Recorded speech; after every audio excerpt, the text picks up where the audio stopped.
Debt is tearing people up. You know, let me change this.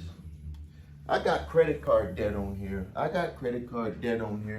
But let's just say debt. Too much debt. I wrote it backwards, but that, just leave it at that. Too much debt is destroying people right now. Too much debt. When I'll get live chats, I'll get emails, and people will say, I have $20,000 in debt, I have $30,000 in debt, I have $40,000. Someone said they had, the other day said they had $230,000 worth of debt. And one of my team members said, Steve, what is the highest amount of debt that we've helped someone get out of? And I said, well, we had a gentleman who had over $250,000 worth of debt. But that's the end of it. That's the end result. Because just like my team member was asking me, you're probably thinking to yourself, well, damn, Steve, how did you get that person out of $250,000 worth of debt? How were you able to do it? And I can tell you straight up, it was not easy, because you had to get an individual first focused on what has to be done. Getting telling a person what has to be done for something does not mean the person is ready to do it. I've seen that over and over again. Just because I tell a person how you can get out of debt does not mean that they're ready to receive that. And what I mean by not ready to receive it is that means that if a person came to me and they said, well, Steve, I have, let's make it simple. I have $20,000 in debt.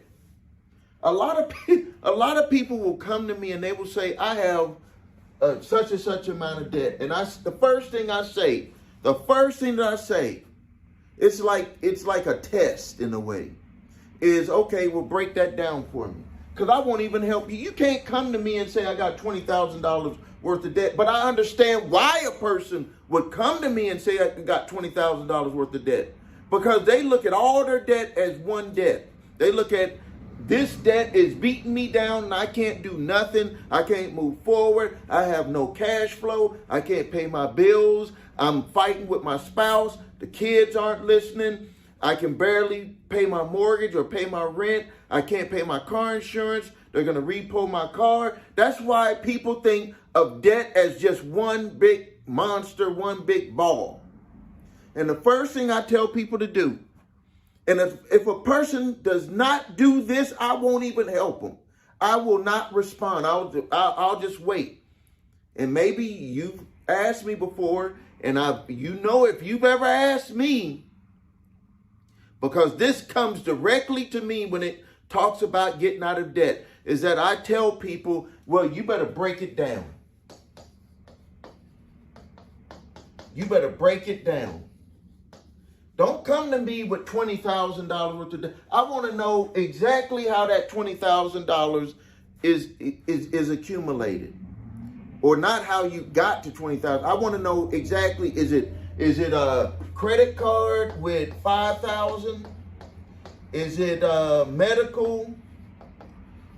Maybe $2,000? Is it a car? And maybe that's like $10,000? And then maybe there's a personal loan, and that made up the other $3,000. I want to know. I want to know exactly what it is, because that's going to be the route to be able to get yourself out of that situation. To be able to at least see if you can even get yourself out of that situation. A lot of people don't even want to go and know this fully and do the breakdown. It's like one of those things, you know, but you don't want to know. You know, but you don't want to know. The reason why people know, but they don't want to know, is because they think that there's no solution for it.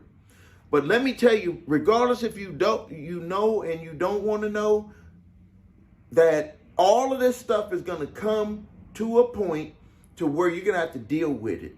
And what I tell people is, do you want to deal with it now while you have more control? Because the further along you let it go, the less control you're going to have over potentially having a solution other than really potentially bankruptcy. The further you let it go without doing anything, because it doesn't go away. It does not go away. So the further you let it go without doing something, the less control you're going to have over being able to do something about it. So I tell people, break it down, and so we can see what type of debt you have and potentially the types of options that you could have. Now, I've made plenty of videos on how you can get out of debt, plenty of them. And so what I'm going to do is I'm going to kind of do a review of if this was me, how I would be able to get out of this debt. Now, one of the things that you got to understand is your income. Where is your income? Because that's the second thing that I tell them. I say, break it down, and then I want to know your income, your net income. Because if you don't have enough net income to be able to get yourself out of this debt, even with the solutions that I give you, it's not going to happen.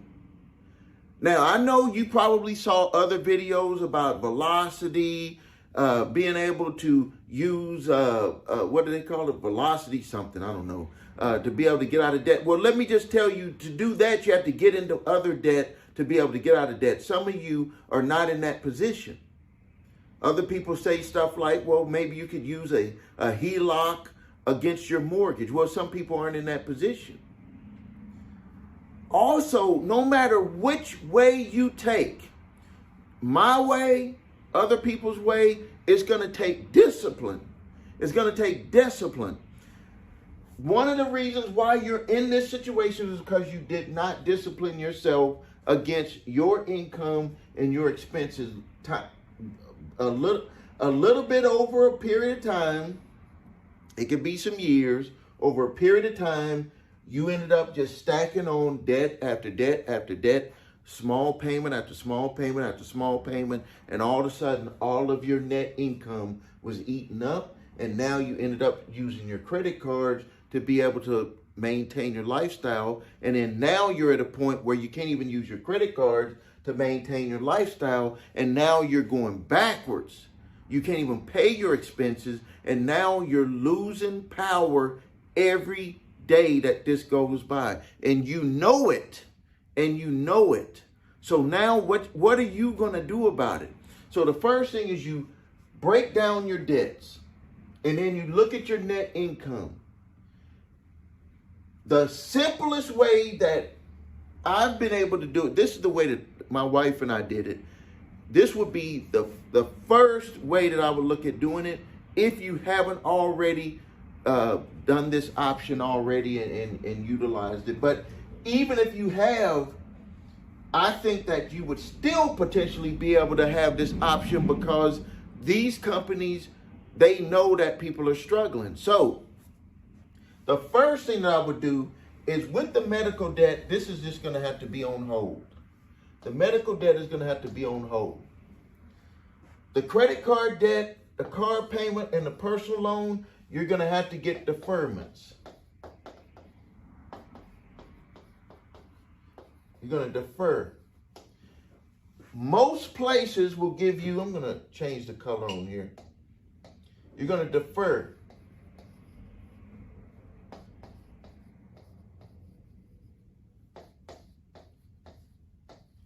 Most places will give you 3 to 6 months.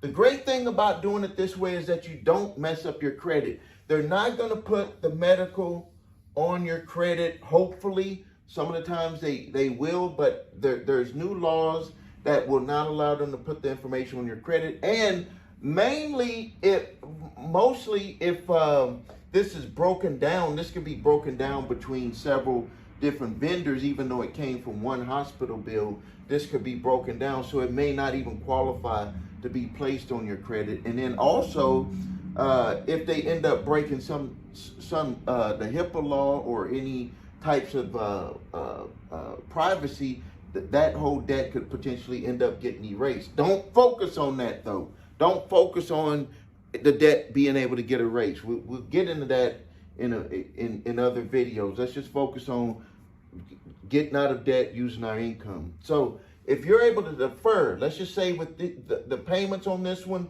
was about $300, and the payment on this one was about $700, and the payment on this one was about another $300. That could be money that you could utilize to pay down debt. Number one, it could be utilized to put a emergency fund. The first month we got an emergency fund. The second month and the third month and the fourth, hopefully you can get 6 months. But if you only get 3 months, then the next 2 months you can utilize that to be able to see how you're going to be in the position to pay down this debt. Now you're probably thinking, well, that's not enough money to pay off $10,000, $3,000, and $5,000. Of course, it's not enough money. But this is the next step that you take. So first, if you cannot pay off the debt, maybe there are some people, when we did this and showed them how to do this, that they were able to pay off a certain amount of debt and it gave them some cash flow. Like, that can happen. But if your situation is where you can't, what you do next is you got your deferments and you're already working with the creditor. So remember when I said the further you let this go, the less power you're going to have to be able to work out the situation. If you don't pay your creditors for months, they're not going to really be of the mindset of really trying to help you out, because they're going to be like, well, you already took a deferment. You haven't paid us. What did you do with the money that you didn't pay us? So that's why you got to put this plan together so you can have enough power to be able to move forward. So if you defer, get your emergency fund put up so you can take care of some stuff if any emergencies happen. And then you're going to approach these creditors. You're going to say, hey, I know I owe you $5,000. Thank you for doing the deferment.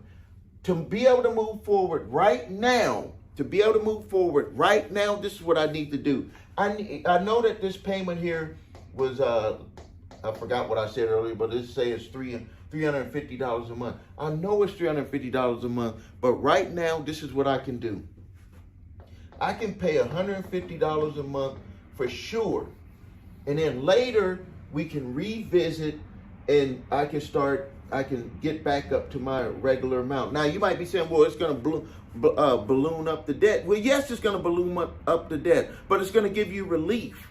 Now, if you just want to just blow things up and not pay on stuff, end up filing for bankruptcy, then this isn't for you. But if you want to be able to figure out a solution to where you can get relief now, and then later you can approach them about either doing a settlement, approach them about paying, where maybe you get everything situated and you can pay it off, because you can pay off the debt. If you don't get into more debt, you can eventually pay off the debt, and you can do it a lot faster than you maybe even be thinking. It's just that right now you're not of the mindset for it. The same thing with your car. You get your deferment, and then you come back and you say, well, hey, maybe is there any way that I can negotiate on that payment for just a certain period of time to get some relief? Be very careful, though, to make sure that your car company is able to do that. If they can't do it, then that might be one that you're not going to be able to do, but you will be able to get that deferment. They will give you that deferment. And then on your personal loan, you can renegotiate. It's not to renegotiate the loan, but it's where you would be able to pay a lower payment. You got your deferment, and then you're saying, hey, can I be able to make a lower payment? They are going to let the interest rate still accumulate the way that it was going to accumulate when you're in deferment. And then, yes, if you're paying a lower payment, yes, less of it is going to be going to the principal. But I'm telling you, they will feel better about you working out a deal if you're making payments than if you're not making payments. Because if you're not making payments, you're going to get absolutely nothing. Now, this is if you're in this situation here. Obviously, if you don't have the income, obviously, if you haven't been paying them and you just, stuff is just blown up. Maybe you lost your job, or just income, divorce. I hear a lot of those, a lot of people in those situations.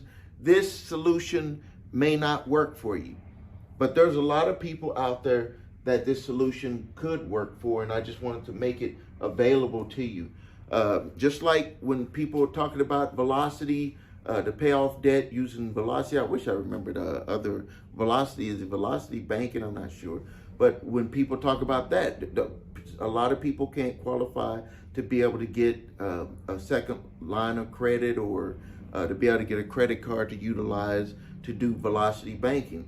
So it's just fitting in where you are at right now, and maybe this could work for you. If not, I have plenty of videos that show you what to do if you found yourself to where you haven't been able to make payments, and maybe your credit cards and you got medical bills and all of that stuff is charged off. I will even give you a solution that you're able to utilize for that also. So thank you for your time. Make sure you subscribe to my channel, post your questions and comments, share this video. This is Stephen A. Williams, president and founder of the